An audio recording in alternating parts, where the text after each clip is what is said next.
Question number first. An article is sold for rupees X. If it is sold at 33 complete 1 by 3% of this price, there is a loss of 20%. What is the percentage profit when it is sold at rupees X? अब क्या बोल रहा है यहाँ पे कि कोई एक वस्तु है जिसको हमने एक्स रुपीज़ पे बेचा है। अगर इस एक्स रुपीज़ के देते सही बट 3% पर हम बेचते तो यहाँ पर हमको 20% की हानि होती, लॉस होता है। तो अगर यह आर्टिकल अपने ओरिजिनल प्राइस यानी कि एक्स रुपीज़ पर बेचा जाता है तो प्रॉफिट कितने परसेंट होता है, ये हमको निकालना है। तो अब हम यहाँ पर देखते हैं। पहले तो 33 कंप्लीट 1/3% को तोड़ेंगे और जिसकी वैल्यू आएगी 1/3। अभी आपको पता है कैसे आते हैं, क्योंकि 33 कंप्लीट 1/3% को हम कंप्लीट फॉर्म में लिखेंगे तो ये हो जाएगा 100/3%। और परसेंट को हटाएंगे तो 1/100 और 100 से ये 100 कैंसिल होके 1/3 बचेगा। तो ये चीज़ तो आपको आती होगी, नहीं आती तो इसको ऐसे याद कर लो कि डायरेक्ट लिख दिया करोगे। 33 कंप्लीट 1/3% है तो इसका मतलब 1/3। ठीक। अब एक चीज़ यहाँ पर समझिए, जो ये 1/3 है इसका मतलब क्या है कि जो बेस है वो 3 है। इस पर ही कोई भी चीज़ कम होगी या ज़्यादा होगी या प्रॉफिट होगा गेन होगा वो सारा क्या होगा 3 पर होगा बेस। और बेस यहाँ पे क्या था क्वेश्चन के अकॉर्डिंग एक्स, तो यानी कि एक्स की जो वैल्यू है वो कितनी है 3 है। अब हमको क्या किया कि 1/3% सॉरी 33 कंप्लीट 1/3% लेस पर बेचा है। तो यानी कि पहले हमारा अगर 3 रुपये का था प्राइस का सेलिंग प्राइस आर्टिकल का, तो अब कितना हो गया 1 रुपीज़। और 1 रुपीज़ जो हुआ है न्यू सेलिंग प्राइस, ये चीज़ एक यहाँ पर क्या दिया गया है कि 20% लॉस हुआ है जब इसको कम करके बेचा गया है। अब लॉस किस पे होता है सीपी पे। सीपी खुद में कितनी होती है 100% कंप्लीट। कोई भी चीज़ अपने आप में पूरी होती है 100%। अगर इसको हमने लॉस लिया है यानी कि 20% तो सीपी से कम हुआ है, तो कम कितना हुआ 100 में से 20 कम कर देंगे 80 हो बचेगा। तो यानी कि 80% की जो वैल्यू है वो 1 है। अब हमको वैल्यू किसकी निकालनी है 1 रुपीज़ है। अब वैल्यू निकालनी है हमको एक्स की, और एक्स कितना है 3 रुपीज़। तो 1 रुपीज़ की वैल्यू 80 है तो 3 रुपीज़ की वैल्यू 80 इंटू 3 सॉरी 80 इंटू 3 यानी कि 240%।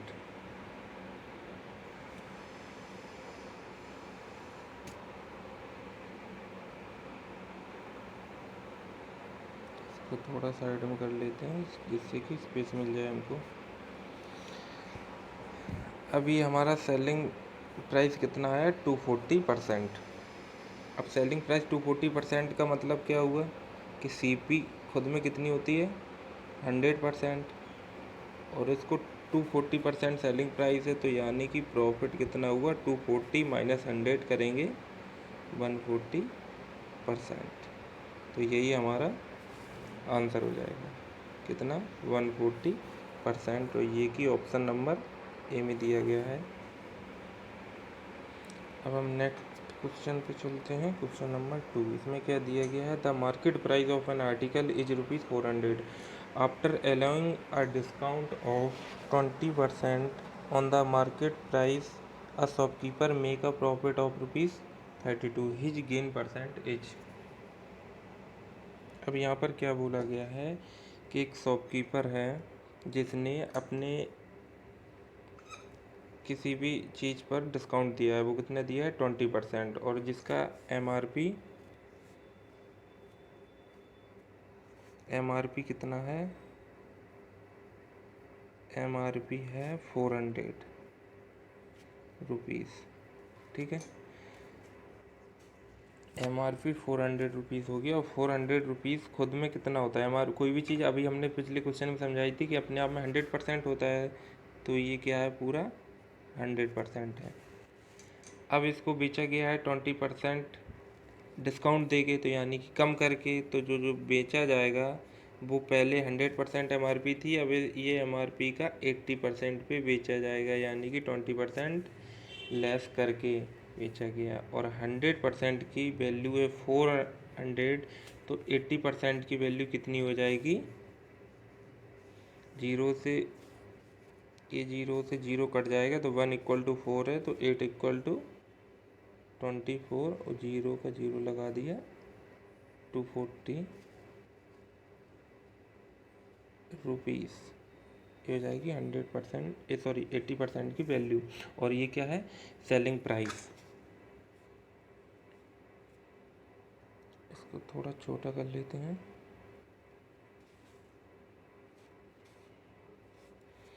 अब देखिए यहाँ पे प्रॉफिट कितना दिया गया है क्वेश्चन में?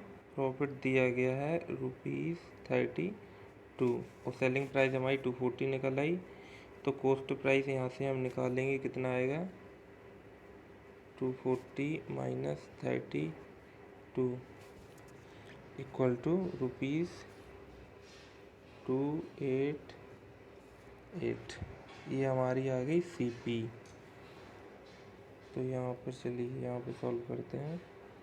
प्रॉफिट परसेंट हमको निकालना है, तो प्रॉफिट परसेंट, प्रॉफिट कितना है? 32 अपॉन CP, 288 इंटू 100। 32 से ये 288 काटेंगे तो ये 9 टाइम्स जाएगा, और 9 का 100 में डिवाइड करेंगे तो कितना आएगा? 11 कंप्लीट 1/9%। ये हमारा हो गया आंसर। चलिए अब नेक्स्ट क्वेश्चन पे चलते हैं, समझ में आ गया होगा। The ratio of speed of A and B is 3:5. If A take 24 minutes more than B to cover a certain distance, then how much time in minutes will we take to cover the same distance? A और B कोई दो लोग हैं जिन्होंने एक दूरी को तय किया, और वो किस स्पीड से? 3/3 तो A रेशियो B कितना है? 3:5। तो ये क्या है? स्पीड। अब एक चीज़ समझ लीजिए, स्पीड का फॉर्मूला क्या होता है भाइयों? Distance upon time. और यहाँ से हमको एक चीज़ पता चलती है कि स्पीड जो है टाइम के इन्वर्सली प्रोपोर्शनल है। अगर हम स्पीड को बढ़ाएंगे तो टाइम कम होगा, और टाइम को बढ़ाएंगे तो स्पीड कम होगी। इसका मतलब ये यहाँ पे स्पीड का रेशियो ये आ गया, तो टाइम का रेशियो ये आपस में एक्सचेंज हो जाएंगे। कितना हो जाएगा? 5:3।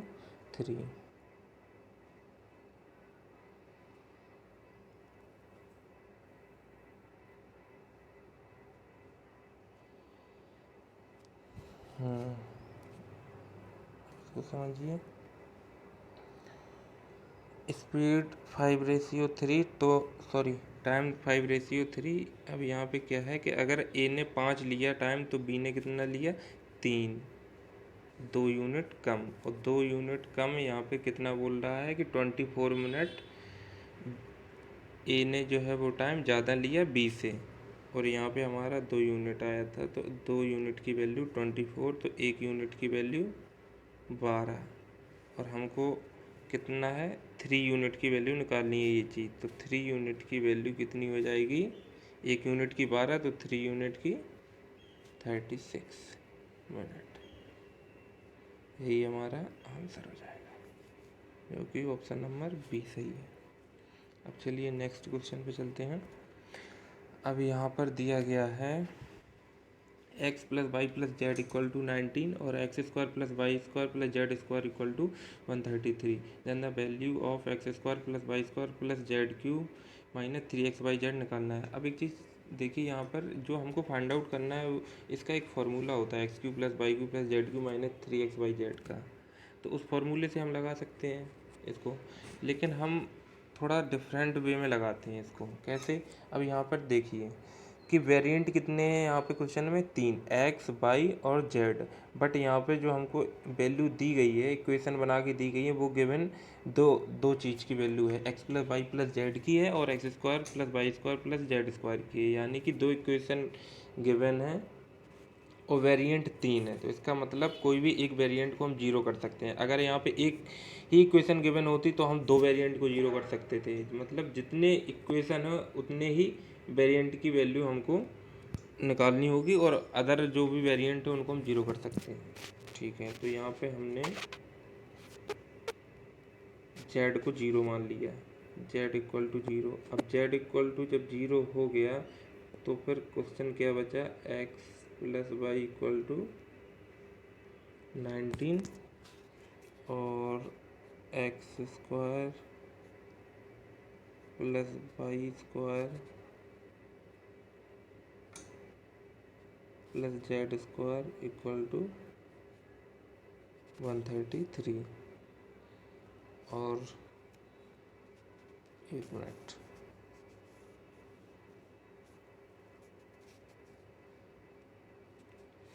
अब हमको फाइंड आउट क्या करना था, X cube plus Y cube plus Z cube minus 3x by Z. अब यहाँ पे तो जेड तो जीरो ही मान हो गया, तो अब हमको फाइंड आउट करने को कितना बचा, सॉरी, एक्स क्यू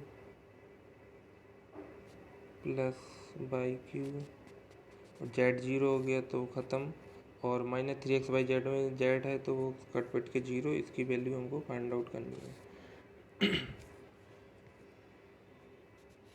अब देखिए यहाँ पे, अब इसको हम यूज़ करके एक्स प्लस वाई इसका होल स्क्वायर कर देते हैं, इधर 19 है तो इसका भी दोनों साइड स्क्वायर कर देते हैं। तो यहाँ से हमको क्या मिलता है, x square plus Y square plus 2xy equal to 19 का स्क्वायर 361। अब यहाँ पे हमको, सॉरी एक चीज़ हम यहाँ पे भूल गए, यहाँ पे x square plus Y square plus Z square equal to 133 लिखा है ना, जेड तो जीरो ही हो गया, तो ये चीज़ यहाँ पर ख़त्म हो जाएगी। तो इसको हम इरेज कर लेते हैं, एक मिनट, पूरे ही हटा दे रहे हैं।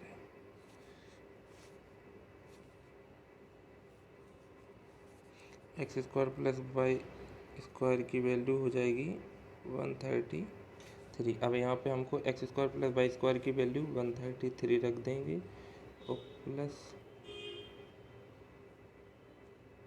2xy equal to 361। अब यहाँ से हम एक्स वाई की वैल्यू फाइंड आउट कर लेंगे।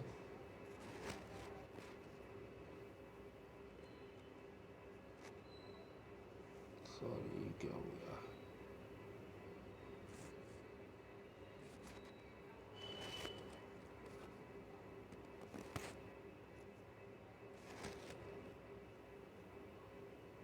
अब ठीक है, समझ में तो आ रहा होगा, दिख रहा होगा, छोटी करने की कोई प्रॉब्लम नहीं है। ठीक है, यहाँ से हमको 2xy की वैल्यू निकाली तो वो कितनी आई, 361, इधर 133 चला जाएगा तो माइनस हो जाएगा, तो 2xy की वैल्यू आ जाएगी 228 और xy की वैल्यू कितनी आएगी 114, ये आ गई xy की वैल्यू। ठीक है, अब हम देखिए यहाँ पर हमको निकालना क्या था क्वेश्चन में, x cube plus Y cube, x cube plus Y cube, इसका एक फार्मूला होता है, क्या होता है, एक एक्स प्लस वाई एक ब्रैकेट में और दूसरे ब्रैकेट में x square plus Y square minus x y, ये चीज़।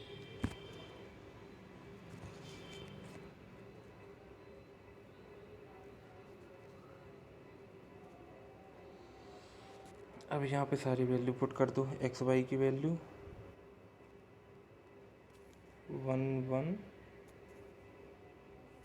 सॉरी एक्स प्लस वाई की वैल्यू 19 और एक मिनट और इस ब्रैकेट में x square plus Y square जिसकी वैल्यू कितनी है 133 माइनस एक्स वाई की वैल्यू 144। अब यहाँ पे हमको क्या मिला 19, यहाँ पे ऐसे था 19 इंटू इसको माइनस किया तो ये भी 19 आ गया और 19 इंटू 19 361। तो यही हमारा आंसर हो गया ऑप्शन ए 361। चलिए अब नेक्स्ट क्वेश्चन पे चलते हैं। अब अगला क्वेश्चन ये देखिए ट्राइग्नोमेट्री का क्वेश्चन आ गया है 1/1 minus sine theta plus 1/1 plus sine theta. इसको देखिए कैसे सॉल्व करते हैं।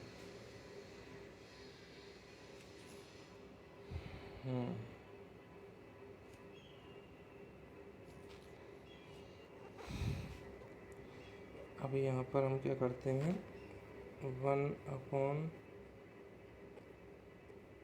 थीटा और 1/1 minus sine theta plus 1/1 plus sine theta. LCM ले लेते हैं। एलसीएम लेंगे 1 माइनस साइन थीटा और 1 प्लस साइन थीटा।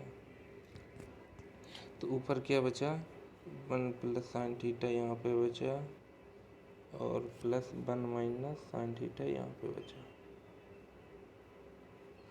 और ये यहाँ पर देखिए ये साइन थीटा प्लस का ये साइन थीटा माइनस का ये दोनों कैंसिल हो जाएंगे। तो आगे क्या मिलता है हमको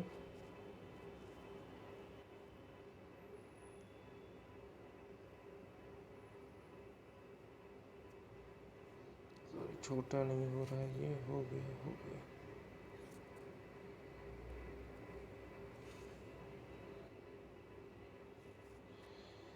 यहाँ पे ऊपर बचा है 2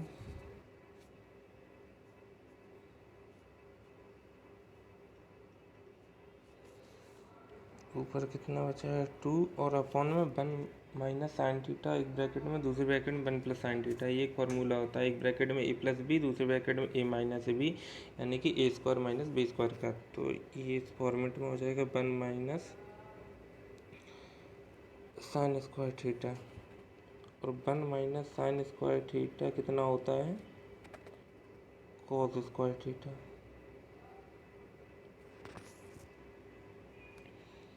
चलिए अब देखते हैं यहाँ पे हमें फाइंड आउट क्या करना था 3 cot theta plus cosec theta.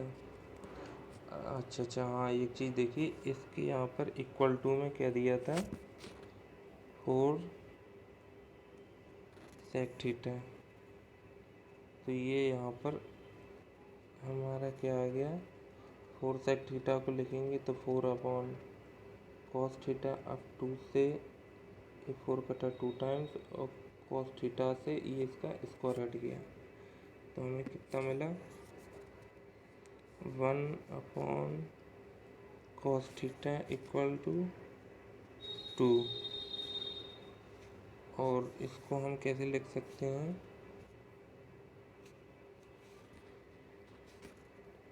यानी कि cos थीटा इक्वल टू 1/2 और थीटा की वैल्यू कितनी हो जाएगी यहाँ पर 60 क्योंकि cos 60 की वैल्यू होती है 1/2।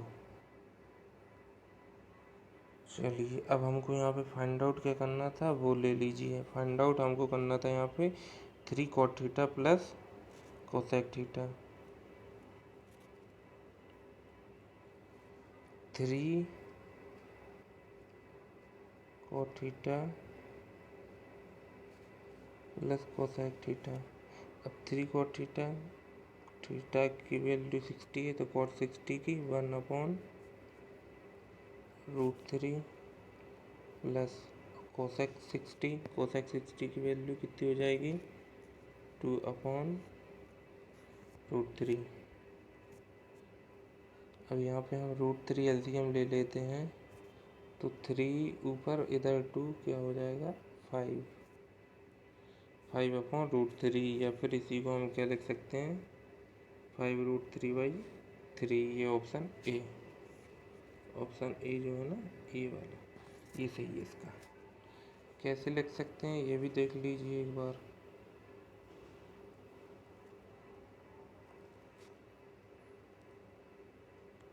ये 5/√3 जो है, इसमें हम √3 का मल्टीप्लाई करें, √3 से ही डिवाइड दें, तो यहाँ पर 5√3 ऊपर बचा और नीचे क्या बचा, √3 इंटू √3 3। यही हमारा आंसर होगा। आई होप दोस्तों समझ में आया होगा आपको। Thank you.